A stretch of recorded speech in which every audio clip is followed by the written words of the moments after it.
to start with what is quite evident, which we and all other living beings, no matter who they are, whether they're humans or mosquitoes or whatever, all living beings simply want happiness and freedom from suffering.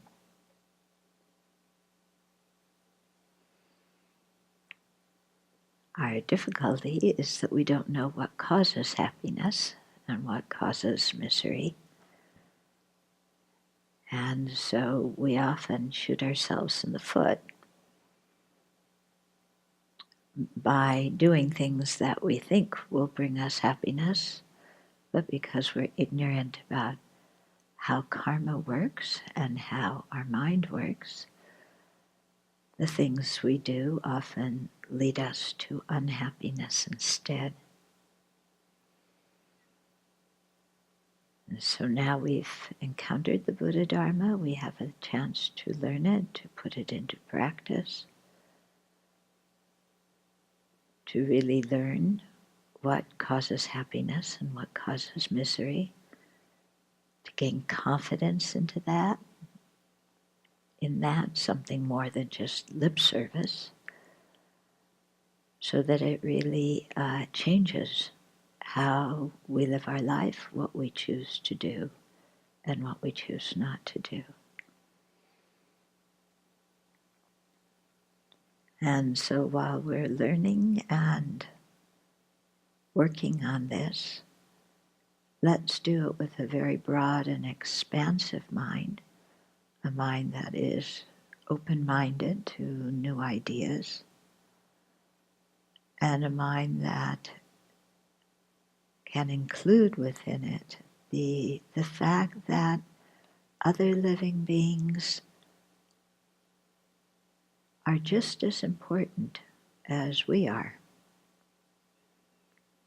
because each of us calls ourselves I, and so each of us feels, I want to be happy, I don't want to suffer.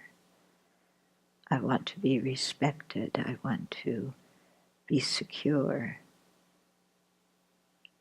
Everybody feels that equally.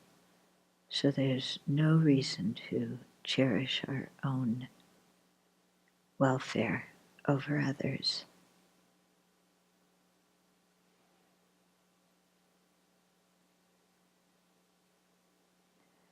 And so let's have a big mind that wants to eliminate misery, no matter whose it is, simply because it's misery, and a mind that wants to create happiness, no matter whose it is, simply because it's happiness.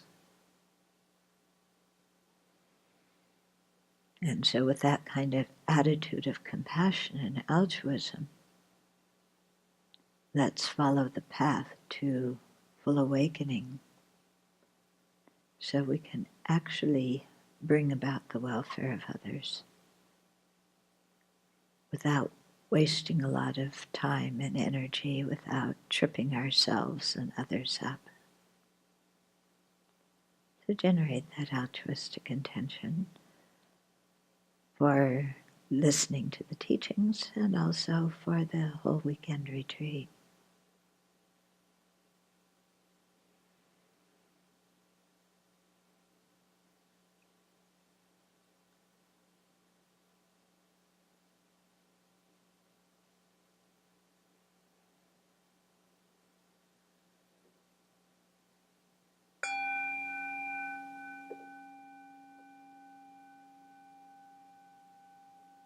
So we finished number 12, didn't we?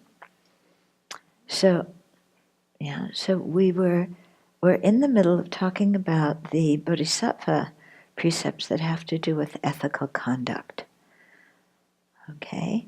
And so the next one is a real doozy. Yeah, and it reads, being distracted by and having a strong attachment to amusement, or without any beneficial purpose, leading others to join in distracting activities. Okay, this is in the Red Prayer Book, page 80, number 13. Okay, so being distracted by and having strong attachment to amusement. Anybody here have that? Yeah, just, what kind of amusement? Well, the TV, the internet. Yeah, the news is really amusing nowadays, isn't it? Yeah. Oh, good. Oh, no, those are your glasses? Those are mine. Thank you. Yeah, thank you. We find all sorts of things to amuse ourselves with. Yeah, we look at catalogs. Yeah, so, vacuum cleaner catalogs, garden seeds for your garden catalogs. I fly a lot, so people take out these magazines, what you're supposed to look at in the planes and all the things you can buy. Yeah, and they look at that. It's so boring. So we really like amusement. We want to go out singing and dancing and Christmas caroling and to parties and discos and out having a lot of fun. Okay, maybe just out to dinner. All the things that we usually enjoy. And here it's saying being distracted by them and having strong attachment to them. Okay? So, being distracted by, what does that mean? It means that we have an opportunity with our precious human life to really learn the Dharma and focus on the Dharma. But we have a really hard time finding time to do it. Why? Because we're distracted by things that are much more amusing than sitting down and having to study a Dharma text. Yeah? Or just even read a Dharma text. Yeah. So it's much more entertaining to listen to the latest White House scandal.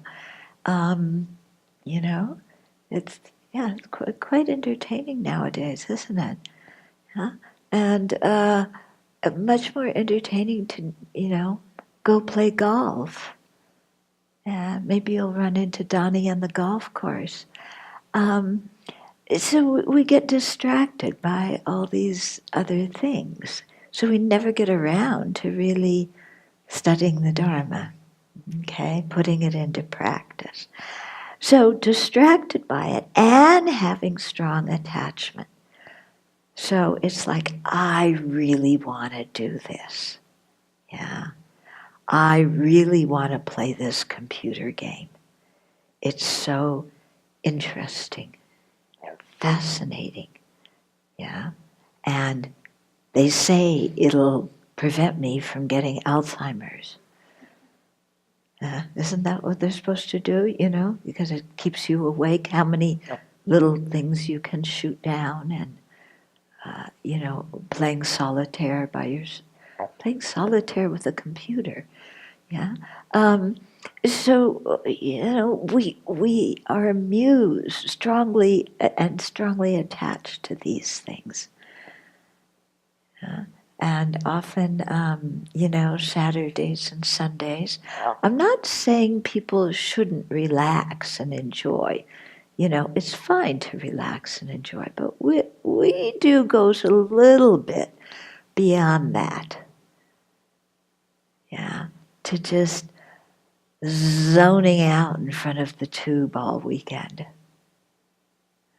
Anybody do that? You watch football, then golf, then basketball, then, or maybe you watch what? Saturday Night Live, yeah. That's actually good. They make fun of the president. Yeah, I think laughing is very important nowadays. Yeah, Saturday Night Live. When I was little, it was the Lawrence Welk show on Saturday night. Yeah, anybody remember Lawrence Welk on Saturday night and Ed Sullivan on Sunday night? Yeah, you remember that? Yeah, never missed it. So now, instead of that, they have other things. Yeah, poor Lawrence Welk. Do you remember that? They all did the dancing. Yeah. So, so we never get any Dharma practice done because we have our social engagements, we have our hobbies, we have our family dinners. My sister's getting married on Sunday. Yeah, and I chose to be here with you instead of at the wedding. Yeah. So I'm going to miss out on the party and the cocktails and the dancing, and they're having a fun weekend. They're going golfing and swimming and all sorts of stuff. And I'm sitting here with you, which I am much happier doing than going to a wedding reception where you can't even hear people talk because the music's so loud. As much as I love my sister. Yeah. Yeah. What I really want to see in the wedding probably takes about 45 seconds. I want to see her 2 kids walk her down the aisle. The rest of it, yeah, I hope she doesn't watch this teaching. Yeah. Yeah. But, for them, it's fun. For me, it's something else. So, but I have my other things that I'm attached to doing. Yeah, you give me a long walk in the forest, and and I'll go for it. Okay, but so we need exercise. That's fine. We need some relaxing time. But this is talking about keeping ourselves as the busiest of the busy to the detriment of our spiritual practice. Yeah. And the disadvantages of doing that is that having the opportunity that we have now, the hiccups, with a precious human life took us a long time, many lifetimes, to create the karmic causes to have it. And yet this life doesn't last very long. It comes and it goes. And at the time of death, we can't say, hold on, I'm not ready. Can I have a few more years? I promised to turn off the TV and the internet and stop going to parties and doing some Dharma practice now. Give me a little bit more time. So who are you going to bargain with? Yeah, at the time of death, who can we complain to? It's not fair. Yeah. Who can we bargain with? Give me a little bit more time. It's no sweat off your back. There's nobody to bargain with. It's just cause and effect.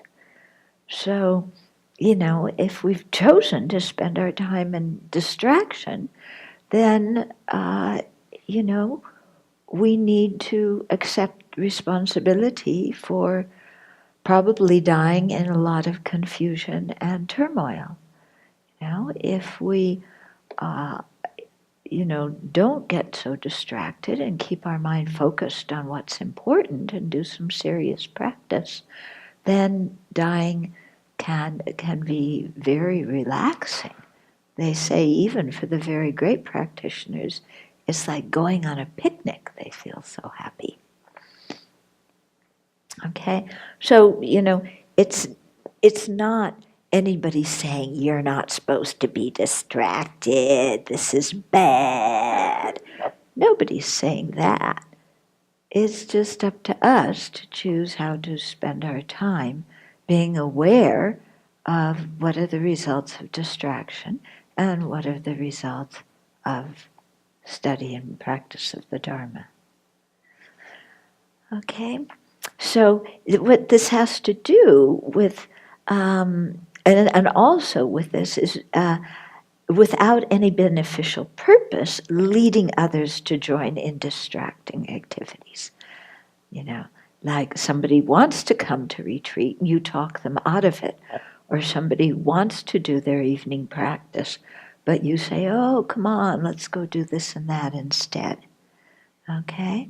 So bringing others to distraction and preventing them from practice, which is, you know, many people see that as showing kindness to their loved ones, but that's because they don't understand karma and rebirth.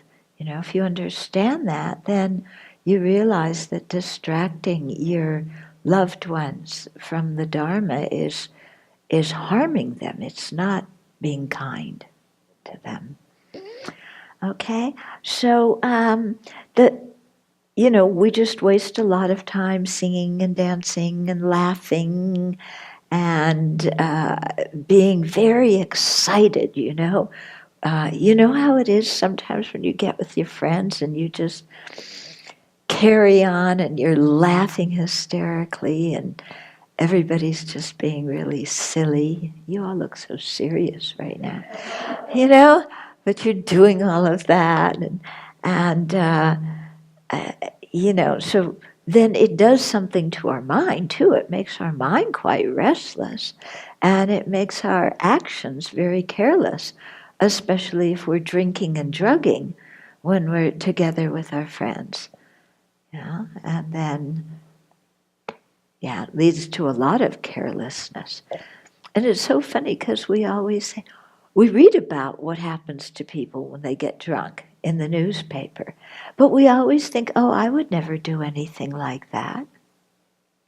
But the people who do those things and then wind up either in trouble themselves or being victimized by somebody else, they didn't think they would ever wind up in that kind of situation either. Yeah. So, when you add alcohol and drugs to this kind of thing, then our behavior really gets careless and all over the place. Okay? So this is, one of the precepts. So this is a tough one to keep, isn't it? Yeah, it's tough because we are attached to amusement and excitement and our social life and everything. Yeah. Okay. Then 14 is believing and saying that followers of the Mahayana should remain in cyclic existence and not try to attain liberation from afflictions.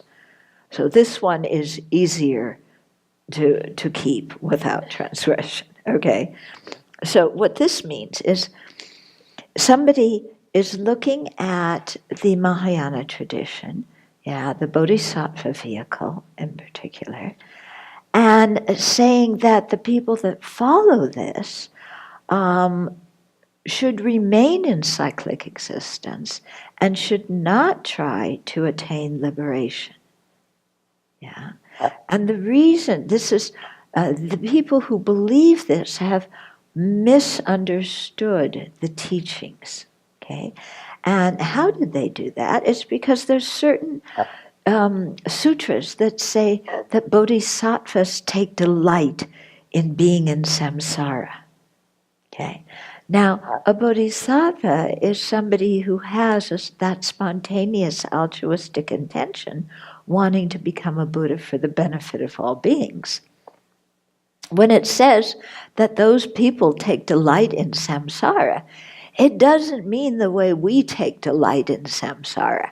It's not because they're going out to parties and looking for a good reputation and a lot of money and going on cruises and so on and so forth. It's they delight in being born in the samsaric world in order to have contact with ordinary afflicted living beings like us, to be able to teach us and guide us on the path. Okay, so they don't like samsara because samsara is a lot of fun, because they've actually seen that samsara is a big hellhole. Yeah. So when the scriptures say, oh, they don't seek liberation because they enjoy samsara, it means that they're not seeking their own personal liberation, but they're choosing to come back in this confused world for the benefit of the rest of us. Okay? Actually, they want to attain liberation, they want to attain full awakening. Yeah? But instead of attaining their own liberation, their own state of personal peace, of nirvana, yeah, they've chosen to stay in this world and accumulate merit by being of benefit to sentient beings so that they can attain the state of full awakening or Buddhahood, yeah, which is a higher state than the state of liberation attained by arhats. Okay, so they're willing to spend longer time accumulating merit in order to attain full awakening, and it's just that they do that here. I mean, they're giving up their own bliss for the sake of attaining full awakening to be able to benefit us. Okay? So we don't believe or say that they should remain in samsara and not try and attain liberation from afflictions. Yeah. Because their aim is to attain full awakening, because then they'll have all the wisdom, compassion, power, skillful means, and so on necessary to benefit others. Okay, is that clear, people? No? Okay, then number 15, not abandoning destructive actions that cause you to have a bad reputation. Okay, now you're going to go, but I thought we weren't supposed to be attached to our reputation. Isn't that one of the 8 worldly concerns? Being attached to our reputation? So why is there this one here about, abandoning things that cause me to have a bad reputation? Okay. Well, here, first of all, what we're abandoning is destructive actions that we shouldn't be doing anyway, even for our own sake. Okay, there's no benefit to those actions. And as a bodhisattva, if we're practicing the bodhisattva path, we need to have a good reputation. Okay? So, but the reason for having it is very different from the reason we worldly beings want a good reputation. Okay? Because we want a good reputation because it bolsters our lack of self-confidence, it masks our insecurity. We can get certain perks from it. Maybe people will give us presents and we get high status and we'll get privilege. Okay, so we want a good reputation simply for very self-centered reasons. Yeah. Bodhisattvas want a good reputation because they realize that if they're going to be of any benefit to others, other people are going to have to respect them.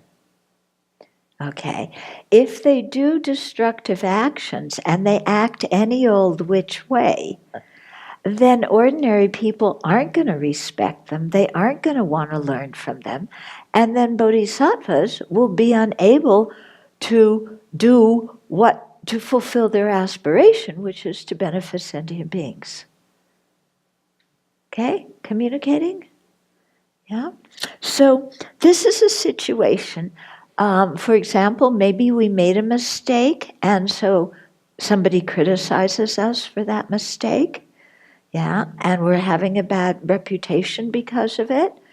But we just say, well, who cares? I don't care what they think of me, whatever they think, blah, blah, blah.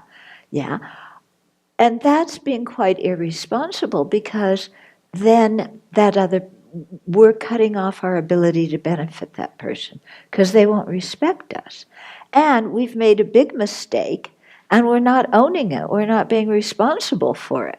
So why should they respect us and want to learn the Dharma from us? That's ridiculous.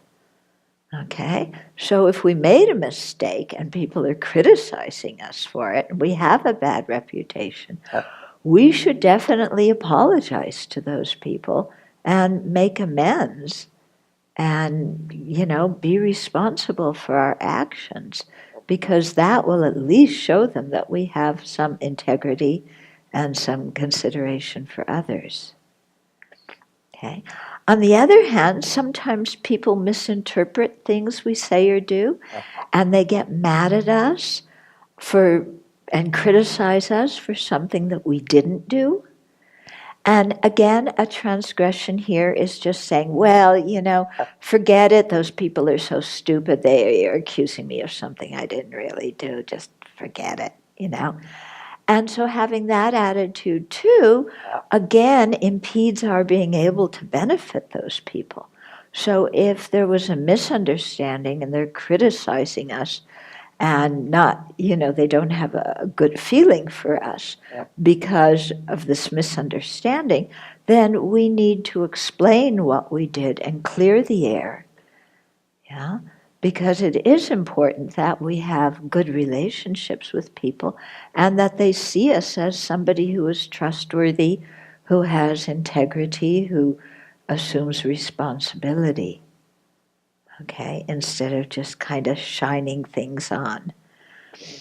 Okay, now, if there may be certain situations where we feel that even if we tried to clear the air, the other person is not going to listen, or maybe they're just going to even get angrier. In those kind of situations, then it's not a transgression to not go and talk and apologize and so on. Okay, but in general, we should try and keep things clear. Okay, yeah. So we care about our reputation, but not for self-centered reasons. Okay, then number 16 is not correcting your own afflictive actions or not helping others to correct theirs. Okay, so, we may be doing all sorts of negative actions, and again, just saying, well, so what? Yeah, I don't care what other people think. I don't care about my karma. I'm going to do what I want to do. It doesn't really matter. Yeah, and anyway, I do most of these things where other people don't see me, so, who kind of cares if I do negative actions or not? Yeah. Yeah, we definitely have that attitude, don't we? Yeah. If I do it and nobody knows, then it's really not so bad. Yeah, it doesn't ruin my reputation. Yeah. But karma, doesn't care about reputation. We still accumulate the negative karma. So we need to, correct our own afflictive actions. And here, it's also a transgression is not helping others to correct theirs. So here's a situation in which somebody is about to do a very serious destructive action, harm somebody else or self-sabotage, or they're, really about to make a big mistake. And we don't do anything to talk to them or to distract them or to change the conditions so that they don't do it, because we're afraid that if we say anything, they'll get mad at us. Okay? We have this problem, don't we? Yeah? We see people, saying things that are not helpful, doing destructive actions, but we don't want to say anything because they may get mad at us. And we don't want people to be mad at us. So there are avoiding people being mad at us and criticizing us is more important to us than caring about whether they create horrific negative karma. That's pretty self-centered, isn't it? Yeah. Because we're just like, I don't want anybody to scream at me. I don't want anybody to think bad of me. I want to have a good reputation. I want everybody to like me. I'm not going to risk my reputation to interfere in this. Yeah. Very self-centered. Okay? So, we're afraid of offending them. We're afraid they'll get irritated. They won't like us. Yeah? But we have to see that if we really have compassion for somebody, sometimes it means saying things very clearly to them, and they may get upset with us, but if we're doing it with a good intention and it serves the purpose of preventing them from creating some serious destructive karma, then who cares whether they like us or don't like us? Okay? So, the previous one, we were, just not caring about our reputation, and so not fixing things up, which is detrimental for others because then they don't want to hear teachings from us or whatever. This one is, we're not brave enough to say something to them that will stop them from harming themselves or harming others.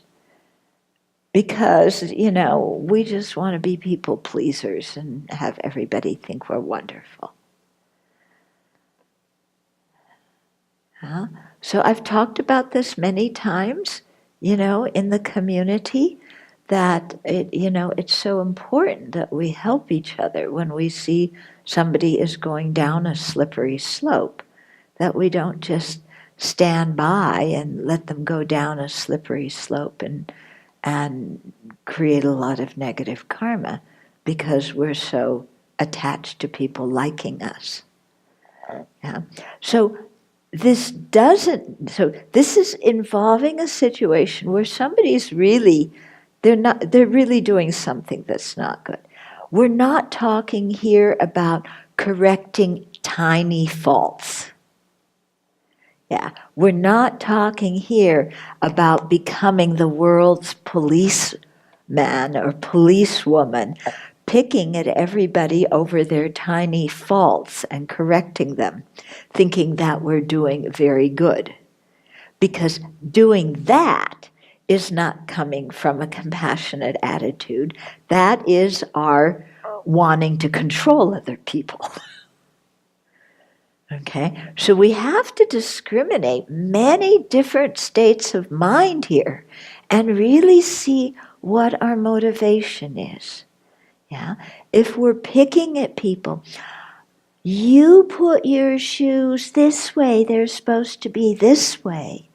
You didn't do this and you should have done that, and just, picking at people with a negative intention. Yeah, because you're trying to make them be what you want them to be. Yeah, that's definitely something to abandon. Doing that is not the definition of keeping this precept. Okay, here we're talking about, well, you read at these frat parties. We've been reading so much in the news about these, the frat parties and the kids doing stupid things, and people dying in, during rushing? Yeah, when they're rushing, or, to become a member of a fraternity or sorority, or, hazing also, so all this kind of stuff. In sports teams it happens, so people do this kind of thing and they think, oh, this is really clever, and let's see, put everybody through the test. And then we read it, we have been reading about young people dying in these situations and nobody being responsible. The one that's been in the news recently, they made him drink had some incredible amount of alcohol within a very short time. His blood alcohol was like, I don't know how many times greater. I mean, some incredible, I don't know, 4 times or 8 times greater than what it is to be drunk. The guy fell down the stairs, injured himself. Well, the other kids put him on a sofa. Gee, that's really nice. But, he's bleeding, he's unconscious, and he died the next morning, still drunk. And now these kids at the frat party are having, they're facing charges for involuntary manslaughter and neglect and things like that. Yeah, so this is the kind of situation. I'm not talking about picky stuff. Where somebody's really doing something that's not smart, that's very damaging.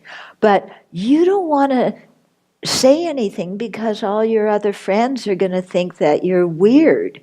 If you say, hey, we shouldn't be giving people so much alcohol to drink in a short time. Or if you say, we should really take him to the ER room. But you don't say anything because you're afraid your friends are going to think you're prudy and weird and like that. Then that's what we're talking about here. Yeah. But so that's a big example, and all of us are beyond doing that because we're no longer teenagers. So we think, we don't have that problem. Of course, we take somebody to ER. But we find all sorts of other ways to not intervene if somebody's doing something quite harmful. We may have a relative who, has a drug alcohol problem. We don't say anything. We become enablers because they'll get mad at us if we point out to them that they have a problem. Yeah. Friends are about to do a really bad business deal. We don't say anything to them. Yeah, some kind of the legality of it is iffy or whatever it is. We don't say anything because they might get mad at us. Yeah, so these kinds of things. Yeah, so again, it doesn't mean we go around correct everybody over every tiny things. But we speak up when things need to be spoken up about. Yeah. Okay. So in a monastic situation, we do this. This is, the whole thing about giving each other advice and how important it is in a community to advise each other when we see somebody going down a slippery slope. Yeah. So we do it when they're still at the top of the slope. We don't wait until they're 2/3 of the way and they're about to crash at the bottom. Yeah, that's not very compassionate. So this particular precept is contrary to the ethical conduct of helping others because we are letting them make serious mistakes. Okay, so those number 8 to 16, those 9 precepts are for ethical conduct, helping us to keep good ethical conduct. It's very interesting as we go through many of the other ones to come. Many of them are also relate back to the 3 kinds of ethical conduct of not restraining, of doing not restraining harmful actions, of doing virtuous actions, and of benefiting sentient beings. So many of the precepts actually pertain to more than one of the 6 perfections. Okay, now we're going to eliminate obstacles to the perfection of fortitude.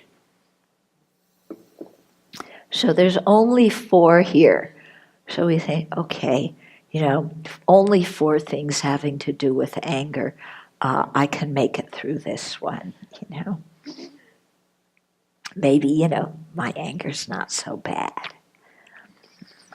Well, okay, let's start with number 17, which is the first one. Okay.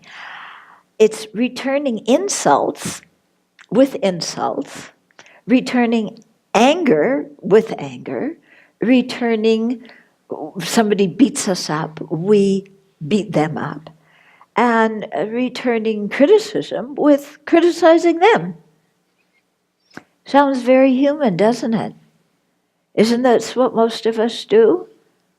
Somebody insults us, somebody verbally abuses us. Yeah? Do we put our hands together and say, thank you so much, you just helped me use up some negative karma? Thank you so much, you're giving me the opportunity to practice patience. We don't do that when somebody insults us and abuses us. We throw a fit and we yell back at them and let them know that they can't, in no uncertain terms, that there's no way they can speak to us this way. Yeah, so we insult them back and we verbally abuse them back and we throw it all back in their face. Yeah, it's called getting defensive, but other people call it sticking up for yourself. Yeah. That, and we're often taught as children, this is what you should do. Yeah, somebody calls you a name, you call them a name back. Yeah, really useful, isn't it?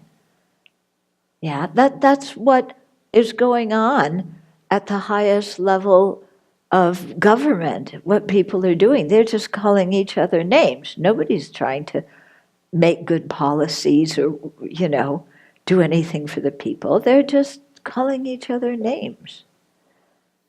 But we're not like that, are we? No.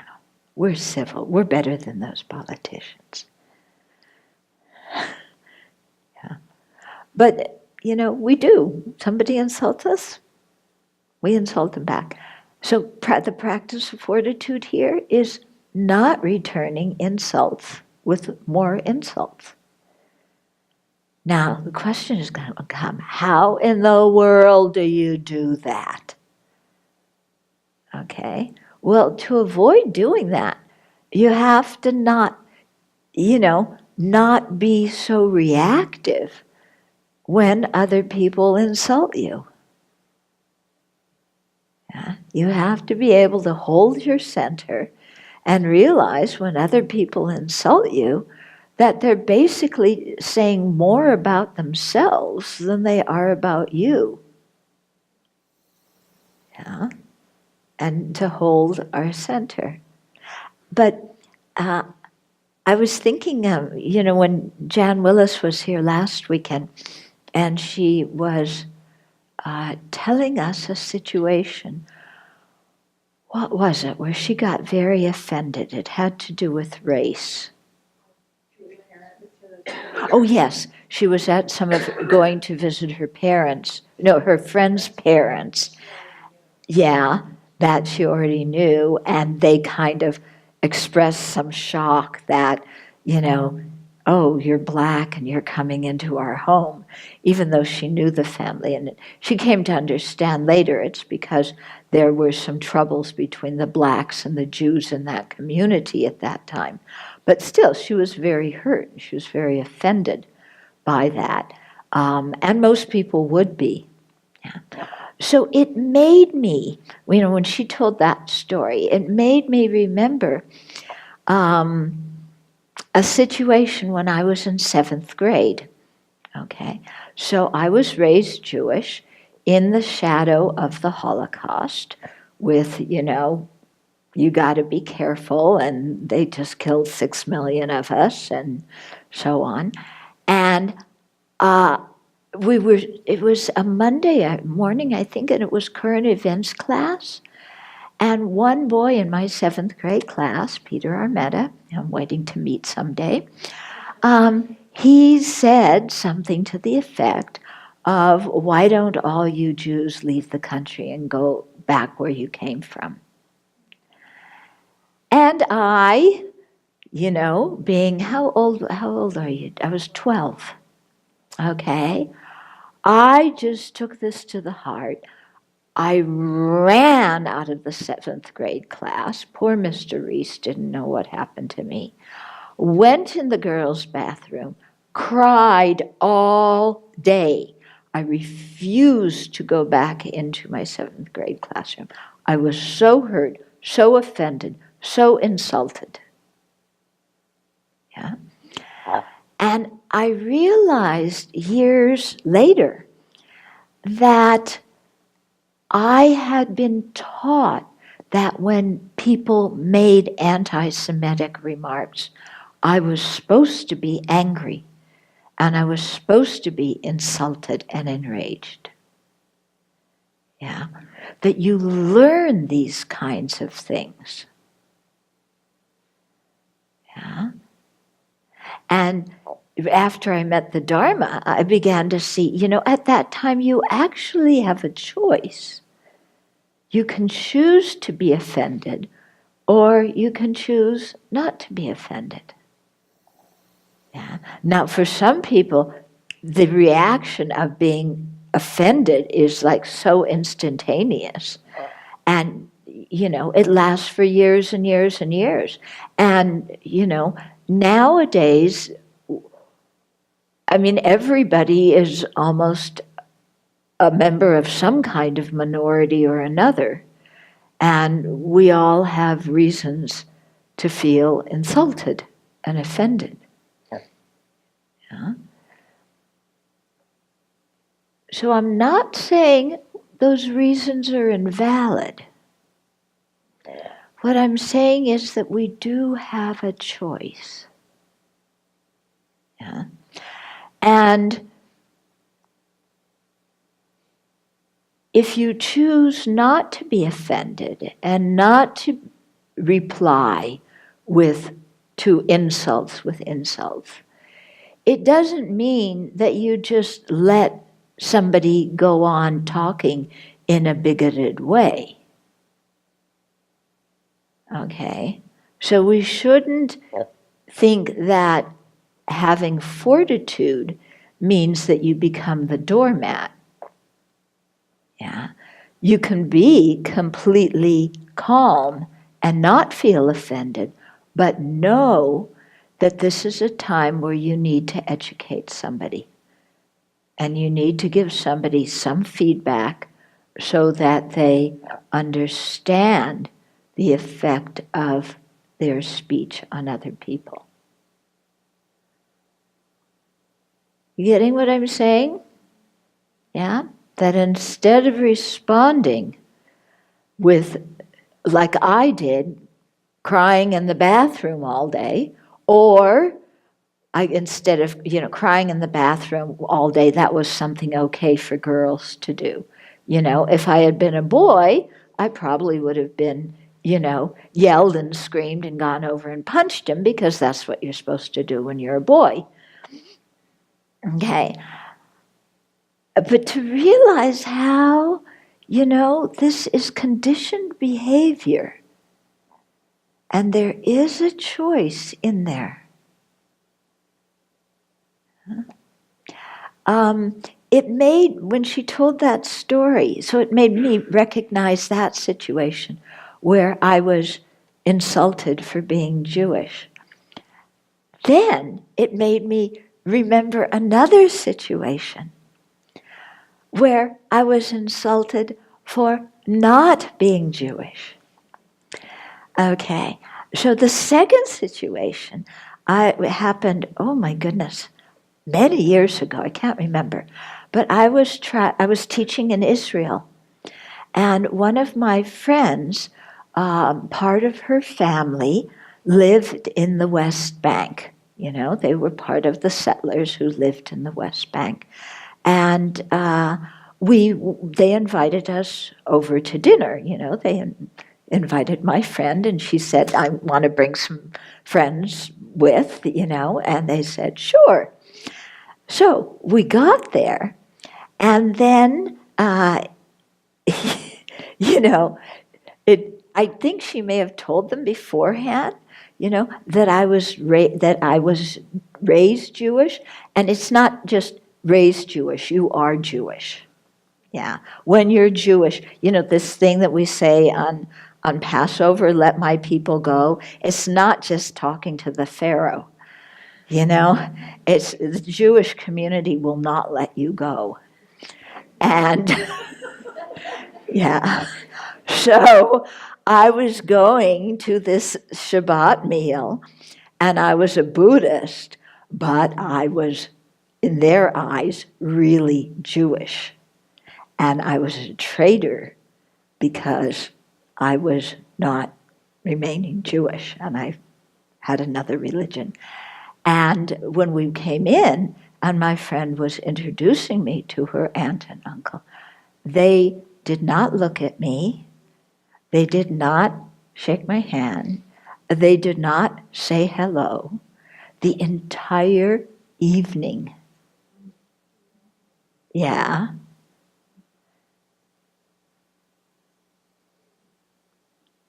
Yeah. So that was a very interesting experience.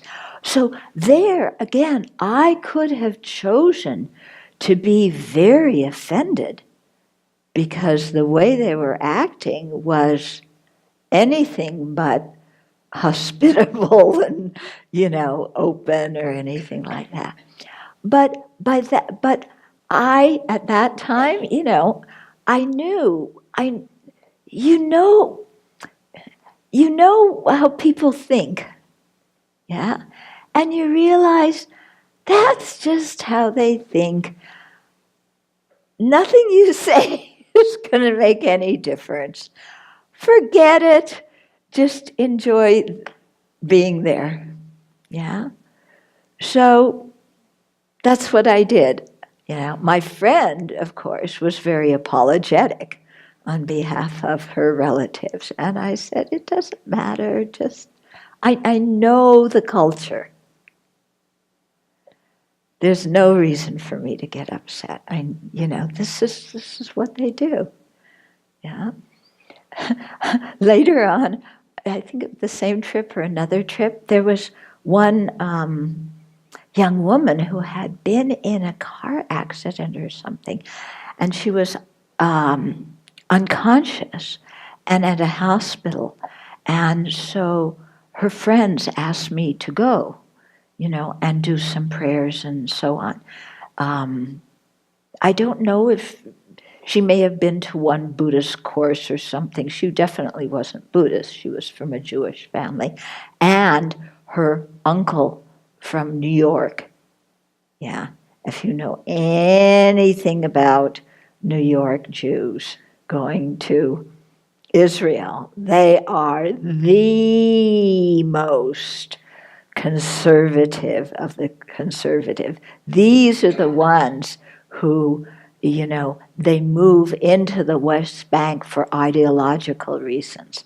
It's not like the Russian Jews who live in the West Bank because they're poor and they can get housing there. These people deliberately move there because it's their land and they're going to claim it. So her uncle from New York was there. And so I went and I did some prayers and things like that. And as I was leaving, her uncle said, "Don't forget you're always Jewish." So again, I could have been really offended and said, who do you think you are? You're so bigoted against people or other religion. What's the use? I wasn't really offended. I know how people think. Yeah? In this particular case, I chose, in both these cases, I didn't say anything to the people because I knew it wouldn't have done any good. Yeah? Now, going back to Peter Armetta in 7th grade, If I had been on top of the situation then I could have done a very nice NVC statement. Yeah, that would have let, Peter know that this kind of speech is uncalled for and it's painful and so on. And I could have said that even if I personally wasn't offended, but to let him know that other people would certainly be hurt by that. But of course, I was too busy crying in the bathroom to do that. Okay?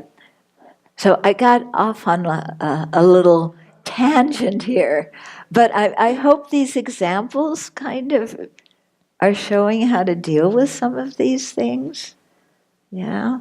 Or at least how to try and apply some Dharma to real life situations. Mm-hmm. Okay, then, and I won't even tell you the stories about facing discrimination because I'm a woman in the Tibetan community. I won't even go into that. Yeah.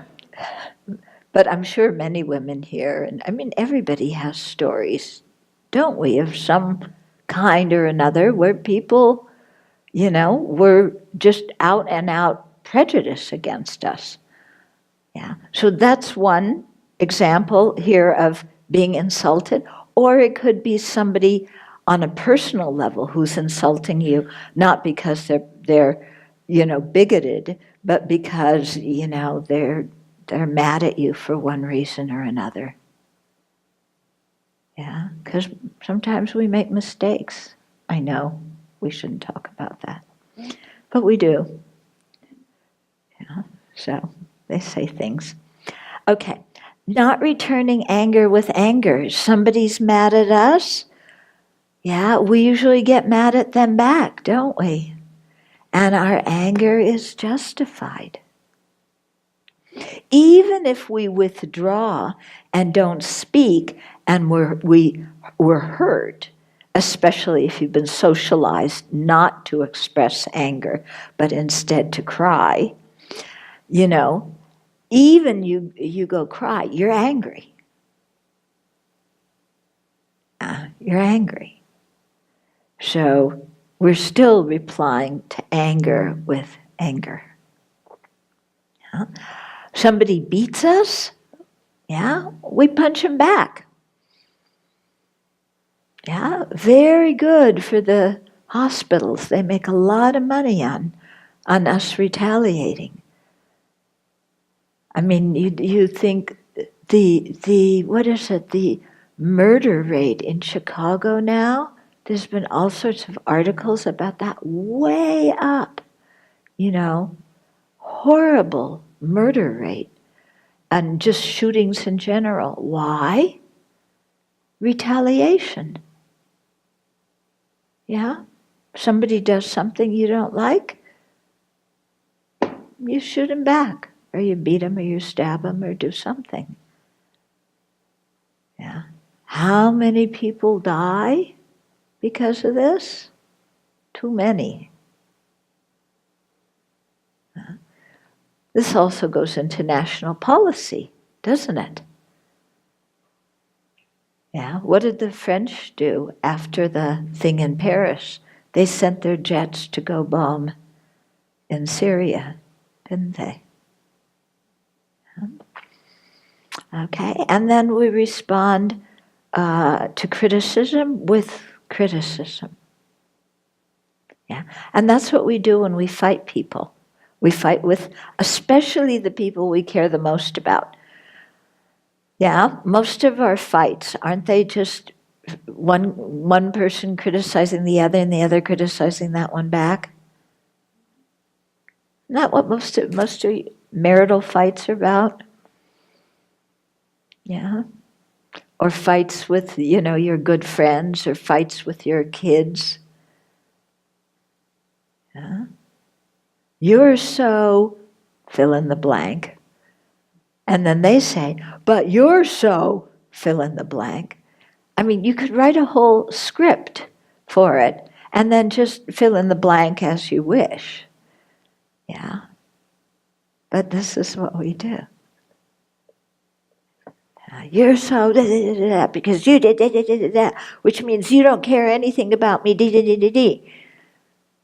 Well, you did da, da, da, da, da, and that means blah, blah, blah, blah, blah, and you don't care about me either. So, this is pot calling kettle black. Blah. Yeah. What about number 13? Being distracted by and having strong attachment to amusement. Some people like fighting. Have you met people like that who love to fight? I tried to work with somebody who loved to fight. I didn't know this about them when I first started working with them. They seemed like a really nice person. And there were a few little red flags, but I ignored those. And then I realized that this person loved to fight. That's just how he got clarity on his ideas, how he got a feeling of communication with somebody, how, he just loved it. I didn't. Yeah. I'm not a yeller and screamer. So he would go on attack mode. And I remember one time I just stood up and walked away. Oh boy. He was so furious when I walked away. Okay. So, number 17 is about how we respond to these difficult kind of situations. Yeah, and we usually respond in kind. And how does the situation usually end? Badly, doesn't it? With people saying all sorts of horrible things to the people they care about the most. People harming each other physically so that everybody suffers afterwards.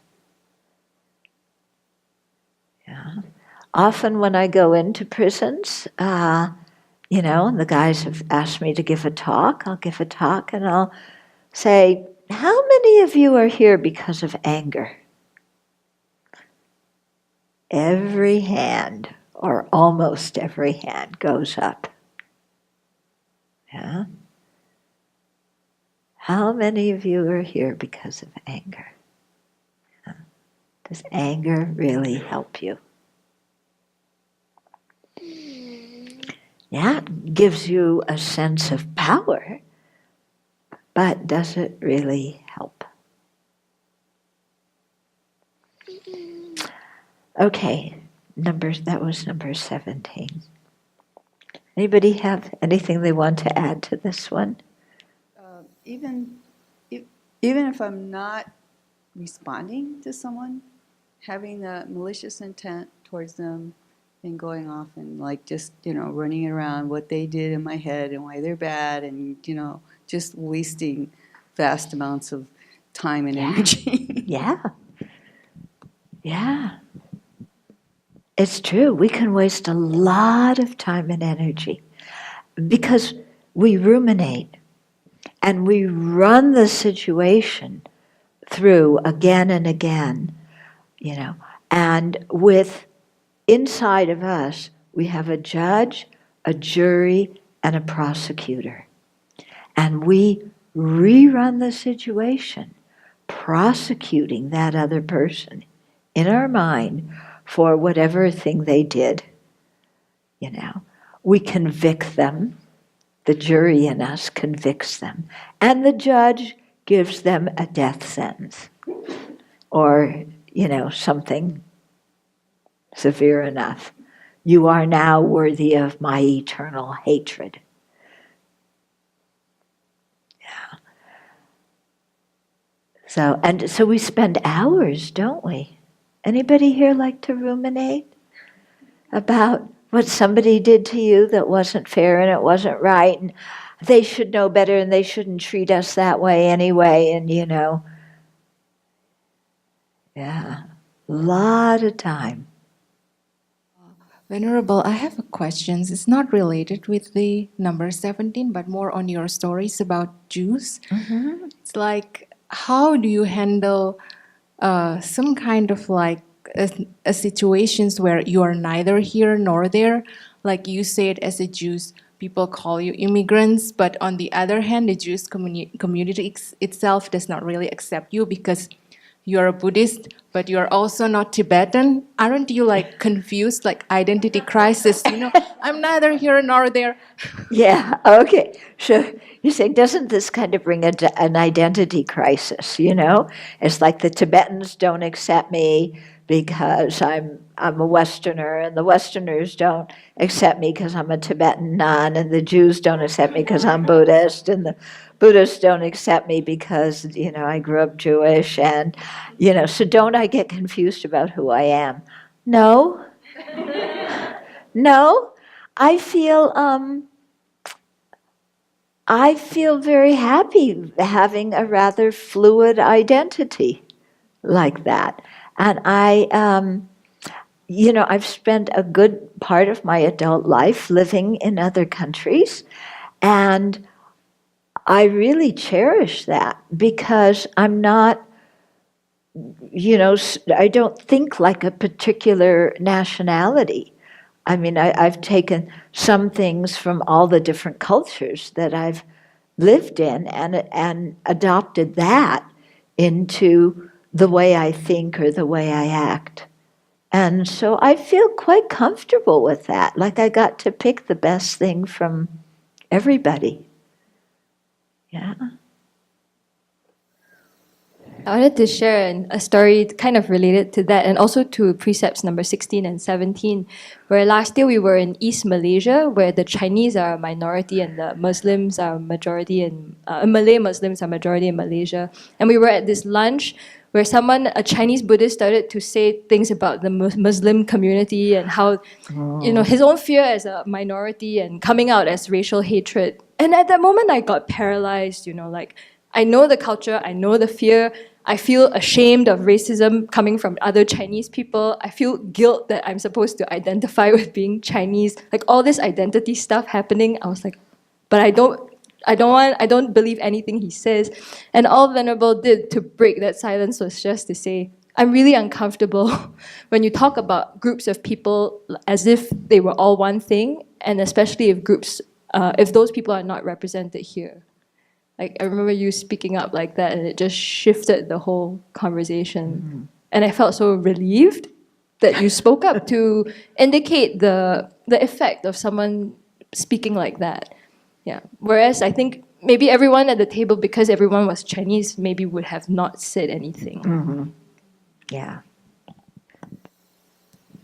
A few years ago when you taught these, Venerable, it wasn't striking me in this way at all. But now looking at 16 and in the political climate that we're living in, it is seemingly to push us to not be silent and to step up and help correct others when they're making mistakes. And there's a lot of mistakes being made all over the place. So this is really like, okay, we have to do it. Yeah. Yeah, we have to speak up. So 16 and 17 for me really stimulates my admiration for Marshall Rosenberg because, using empathy ears out and empathy ears to myself and to the other person as opposed to critical ears to the other person or critical ears to myself. And so, yeah, I agree. I feel like 16 and 17 are almost like bookends. Like, are you going to just be passive and hope people like you because you don't speak up, or are you going to be violent in your speech? Well, no, you don't have to do either one of those. There's this other dimension of care. Yeah. Yeah, there's other ways to respond. Let's do another one. Number 18. Neglecting those who are angry with you by not trying to pacify their anger. Okay, so this is a situation where somebody's angry at us, maybe we made a mistake, maybe they misinterpreted something, but we don't try and calm them down, okay? We don't apologize, we don't explain our behavior, we don't communicate in some way to try and help them release their anger. Okay, so this could come, maybe we're proud. Yeah, this person's mad at me, and okay, I said something that wasn't so nice, but I don't have to go to them and apologize. They're the ones who are so angry and insulting me right now. They're the ones who need to apologize to me. What I said was just one small thing. Okay, so having that kind of attitude, I don't care if they're mad at me. I don't care if they're suffering. I don't need to apologize. I don't need to explain to myself. Okay, so, we don't do this because we're arrogant, because we're still angry at them. Okay, so this is, here the object is a person who is mad at us. And we just say, forget them. So why is this harmful? Well, our behavior is just furthering the conflict, isn't it? We're not being responsible, we're not communicating, and so we're just maintaining the conflict with the other person. Yeah. What if they're just angry at you for who you are? You mean like a situation of prejudice? Like I'm a woman. Yeah. If it's something like that, you have to see what the situation is, and see sometimes, there's nothing I can say, so it's best to be quiet. Other times, you could say things, and here's where NVC could be very helpful. Yeah, if somebody is just angry at you and insulting you because you're a woman, to just say, I feel whatever you feel, I feel hurt or I feel offended. Yeah, because I would like good communication and I would like mutual respect in my relationships with other people. And just see what they say. Yeah? If you talk to them, if you talk about what they're doing and point fingers, you're going to get a defensive reaction. But if you just talk about how you feel, it is very surprising for the other person, I think. Yeah, they're rather surprised. Okay, so this is number 18. Yeah, so there's some exceptions here.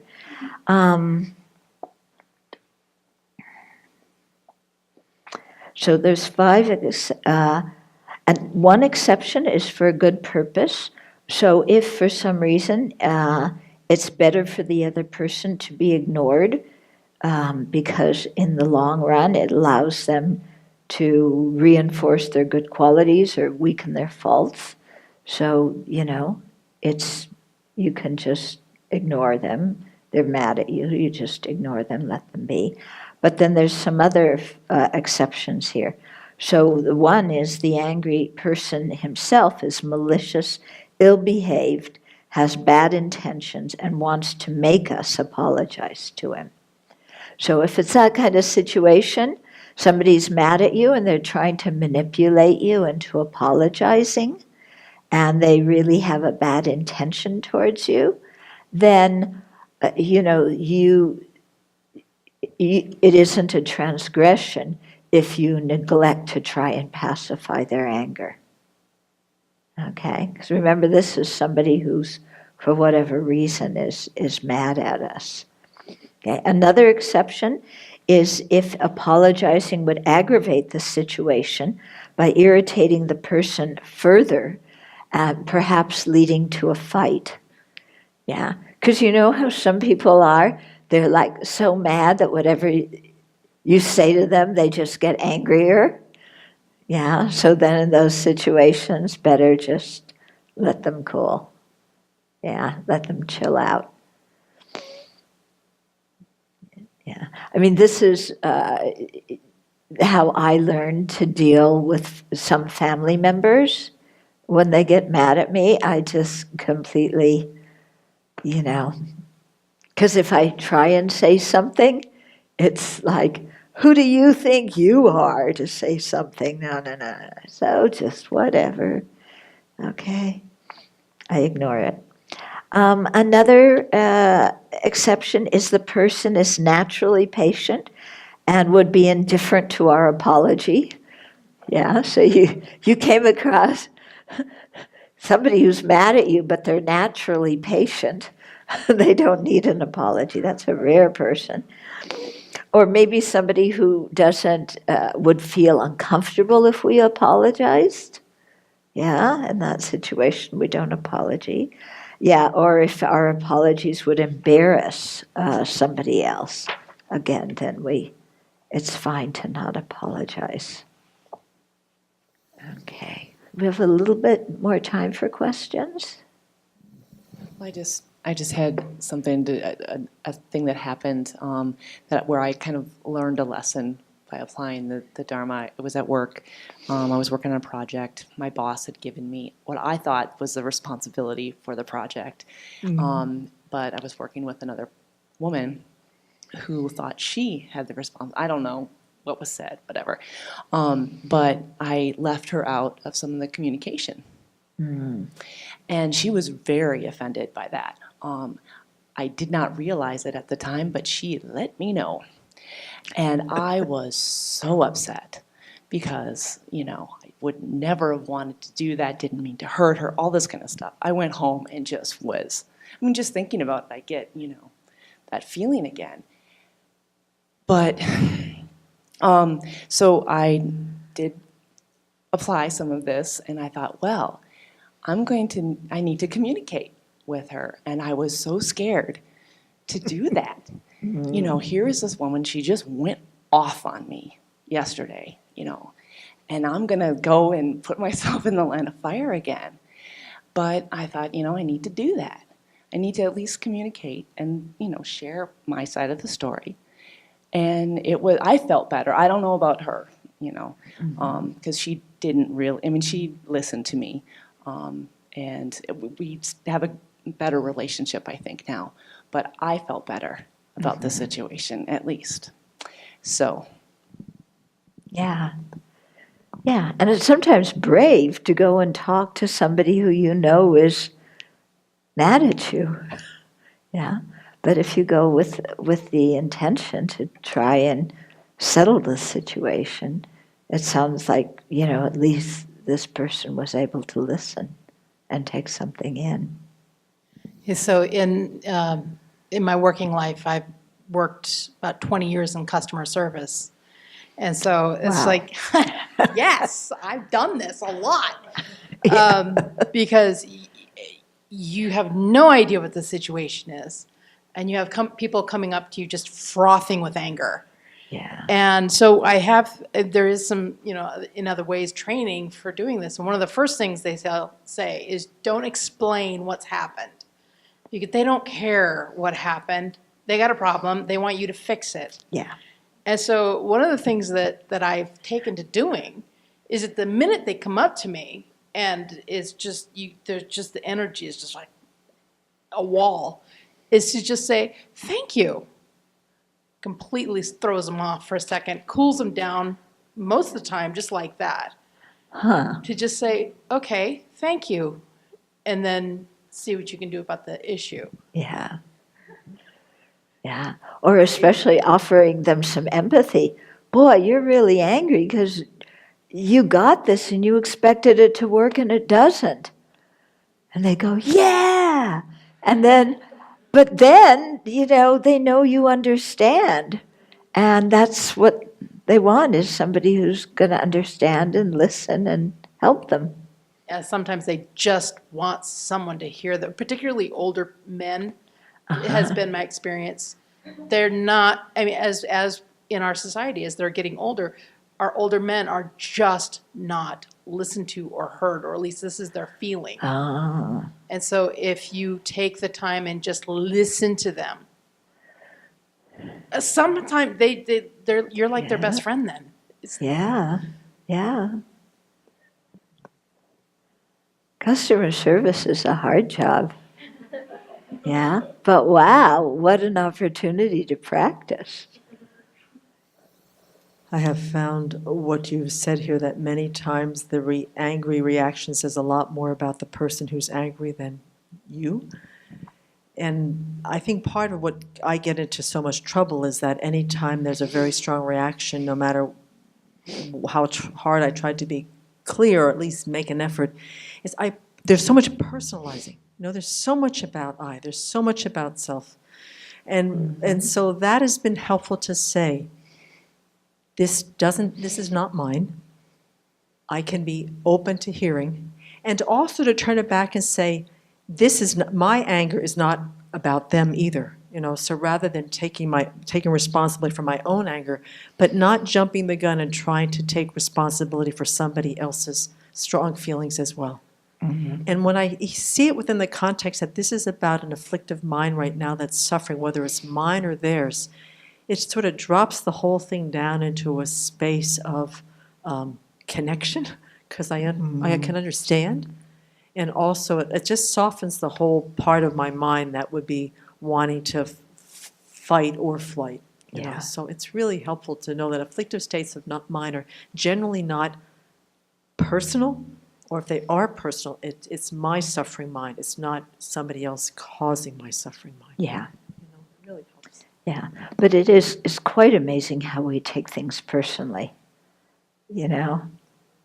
Boy, we just instantly defense. Yeah. Someone online says, now we know what we should do. What practice do we do to gradually move closer to being able to do that? Well, you listen to the teachings about anger and how to practice fortitude. And as we've been talking here, we've talked about many antidotes here. Yeah.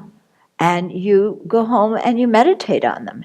And you take out situations in which you have gotten angry, and you contemplate those situations, seeing them from a new perspective. For example, what Venerable Semke was saying, somebody's criticizing me, but it's not personal. I don't have to take this personally. It's somebody else's feeling distress. Yeah, and so you rerun a situation you had in the past, but now you're thinking in a different way. Okay, and so you practice that way of calming yourself. Or, any of the other, we've talked many different kind of things to say or do or how to think. Yeah, and you just go back through your own life experience in your meditation and imagine being in those situations but with a different attitude. And you just practice it in your meditation again and again and again and again. And this helps you, doing it helps you clear up a lot of things from the past. Can you say more about liking a fight? What is behind this? What is behind it? I don't know. What ideas do you have? Because I'm not somebody who likes to fight. Who likes to fight? And who here likes to fight? Okay. So what do you think is lying behind it? Anger. Wanting the situation to change. And frustration. So frustration and wanting to make the other person change so the situation changes. Maybe not the other person, but wanting to change something about that situation. But frustration, and also frustration in like this things not happening as you would like. Yeah, okay. So things not going the way I would like them to go and feeling angry and frustrated about that. And not having the words to be able to articulate what is it that you need. Oh. And then that causes that, wanting to fight, because, you see a problem, you want to be able to solve it, but you don't have the words for it. Yeah, that's good. Yeah. When you don't, something's bothering you, or you have a need, or you have something, but you don't have the words to describe what's going on inside of you. You just have the raw anger and frustration. And so that comes out as wanting to have a fight, because it's an attempt to communicate, I'm unhappy. Yeah. It's an attempt to say, I'm unhappy and I need some help, or I need something, but I don't even know what it is I need. Yeah. And that's what we're really trying to say, but then it comes across as somebody else is yelling and screaming and blaming us, and we have no idea what's going on. Does that make some sense? Does that answer your question a bit? Yeah? Yeah, the person's trying to say something, but they don't have the words to express what they're trying to say. I actually have another response to this. Uh-huh, And, okay. The first time my to-be husband met my father, we were visiting, we drove away, and he said, wow, your dad really likes to rile you up. And it was like this, and I realized my father always would start fights with me and arguing about things, and when I would be winning the arguments, having the logic on my side, he would switch to my position. And it would just drive me absolutely batty. And when my husband said that to me, it suddenly occurred to me that what my father wanted was attention. Yeah. And so after that, whenever he'd start, and he knew things that I didn't like he would use the N-word, and he knew that would always get me to pay attention. I would just, rather than respond to what he was saying, I would just say, I would ask him about his day, I would talk about his whatever project he was working on in the yard, whatever, and it was just this thing Walt needs attention, and me and my husband would just tag team him with this overwhelming attention on him and what was going on for him. Yeah. And it was great. Yeah. Well, this kind of fits in with what she was saying, because he wanted something, he needed something, but he didn't know how to say it. Yeah, so he picked a fight, because that would get a reaction. Yeah. Yeah. So kind of response to the question of does anyone like to fight? Well, so I was kind of like that, but especially verbally. Because growing up, we had this thing was called playing the dozen. So basically, if you don't know what that means, it's sort of one-upsmanship.